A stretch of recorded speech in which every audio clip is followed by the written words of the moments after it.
The 6 fastest virtual racers from the UK and Ireland are competing for the life-changing opportunity of racing for real at the Dubai 24 Hours. Yesterday they were just gamers, today they're drivers. I've been given a backstage pass to race camp to witness the unique driver selection process. The gamers know that in just a few hours, 2 of them will leave the academy. It's a really tense time for us. I don't think anybody's safe, so it's going to be very interesting. It's always difficult to say whether I've done enough or not. You have to keep improving all the time, and if you don't, it shows. I just want to be given the opportunity to really show them. I definitely see myself improving quite a lot.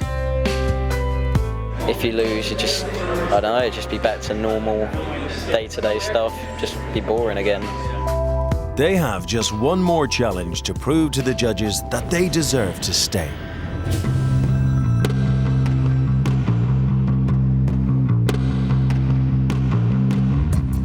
Well guys, if you haven't guessed by now on the state of this car here, you're going to be doing a bit of rallying today. The gamers have to face the unpredictable gravel surface of the GT Academy rally track. They'll be aiming for a target time of 71 seconds around the circuit. So the format of this challenge is you're going to have 1 sighting lap, followed by a further 2 laps where you're going to be assessed and timed.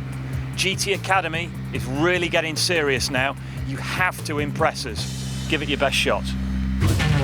I snuck into the passenger seat before the challenge for a course demo with Academy rally expert Brian Svensson. Come on, Brian, let's rip the arse off. Rallying is clearly a lot of fun, and this challenge is designed to test the gamers' control and overall feel for the car. They will have to adapt and experiment with their understanding of the typical racing line on a tarmac circuit. The basic principles remain the same: minimize the time spent in the corner and maximize overall speed through the corner. It's essentially a balancing act between speed and distance travelled. The driver will want to clip the apex, the geometric centre of the corner, to get the best exit. However, with rallying, a driver may compromise the racing line dependent on the level of grip that exists on a particular part of the track. The drivers will need to adapt their braking technique for the loose surface. Whereas their initial reaction on a tarmac track will be to brake hard, here they'll need to be more sensitive with the brakes and test the level of grip. So are you feeling that grip before you go? Yeah, definitely. By doing that, I can sense how slippery it is, yeah? Yeah. Chuck it in, get the car sliding, and just touch your brakes slightly, just to put some front end grip on, and it'll accelerate coming out, yeah?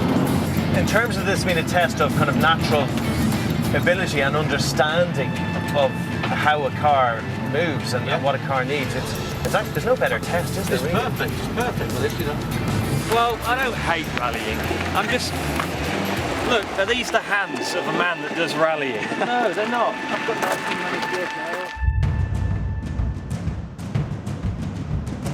now. First up is Danny Glover. 3, 2, 1, go. I think Daniel's going to put in the fastest time. Tyre on the exit. Danny's performances at the Academy have so far been up and down, perhaps owing to his lack of confidence. No. Oh. Well, he was close. I'll give you the benefit of doubt. He questions his ability and his overall time suffers. So we're just waiting for Daniel's time. 73.25. 73.25 for Daniel. Has he done enough?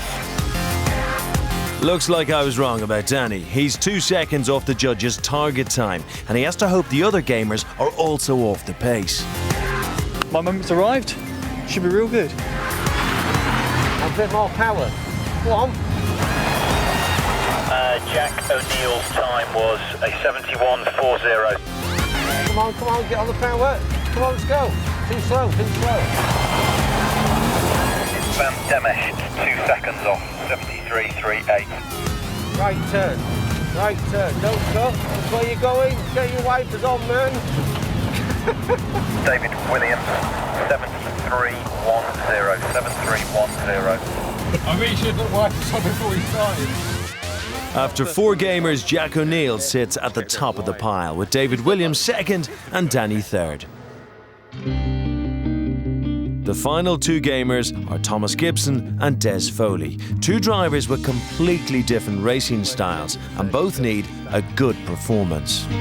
I'd rather see Des than Thomas and his cautious approach and less dramatic. I'd rather drive with Thomas because I know with Thomas I'm going to get home.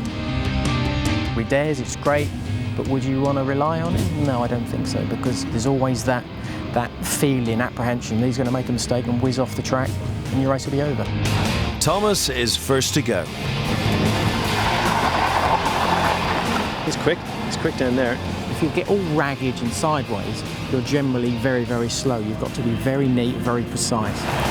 He's so far been the outsider of the group. I don't say, you know, I'm the best at this and I'm going to do this, do that. I just quietly go about my business, and then when it comes time, just try and beat everyone. And they're like, well, where did he come from? And his tactics pay off. That's Thomas Gibson's time in, which is 71.06. He sets the fastest time with Des last to go. The opposite of Thomas is Des. He constantly drives at the car's limit. It's a risky tactic. 1, go.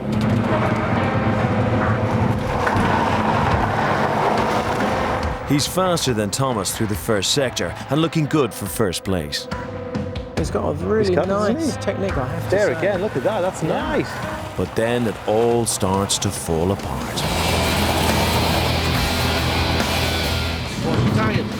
There's the tyre clip, mate. Sorry? Clip the tyre then. That clipped tyre is a 5-second penalty and will severely affect his time.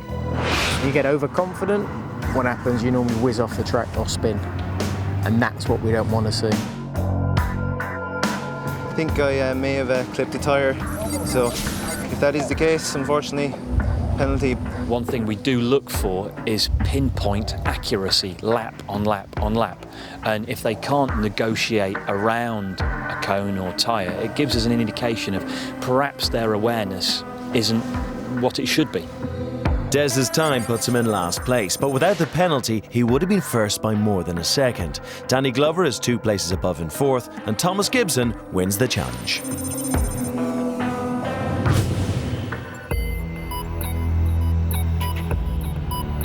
Well, the guys know this is a competition. They know only one can make it through to the final round, and they will be whittled down to that single place over the course of the week, and that process starts here. Rob and Johnny have that unenviable task. It's been fascinating for us to watch how you've evolved over the last couple of days. If you want to make your way upstairs, on your bed, you'll find an envelope letting you know whether you're going to progress through to that next stage.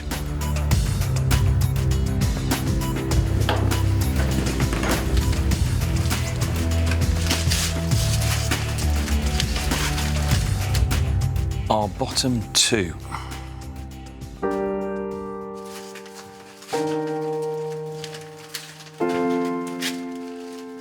Istvan, he was our slowest driver in the benchmark. For me, quite simply, he's struggling. And as much as I like the guy, Danny Glover. Yeah. He's just really, really nervous. Yeah. Dan's weakest attributes are his confidence and his physical fitness. At GT Academy, we're looking for that endurance racing driver, somebody to represent us, and I honestly think they will do a better job than Istvan or Dan. Did you expect that? Yes, I think I was by far the most inexperienced here. Then again, it could be that I just simply don't have what it takes. But you drove well today. Thank you. What about you? How do you feel? I don't know, I'm not that surprised really. My fitness was really so. At the start I thought, well, since the national finals I thought everyone was pretty much like better than me really. I don't know why. Why? I don't know, just the fitness thing, and I'm just not that confident. So. You should be, you should be. I was sat on pole position for the Dubai 24 Hours last year with 80 of the world's best GT drivers behind me, and I'm crapping myself. But I artificially programmed myself to think, right, okay, well, I've come this far. I'm going to stick my chest out, I'm going to stick my chin up, and I'm going to I'm going to put my best foot forwards, and that's something that you can take away from here. I think Des can be fast. He seems to be rather intense, very hungry for it. Almost a bit of a danger of implosion there, maybe. We'll keep our eye on it. Yeah, exactly. I was on the bubble, and I'm very glad they're after giving me an opportunity, and I think tomorrow I have to dig deep. I have to prove myself to them.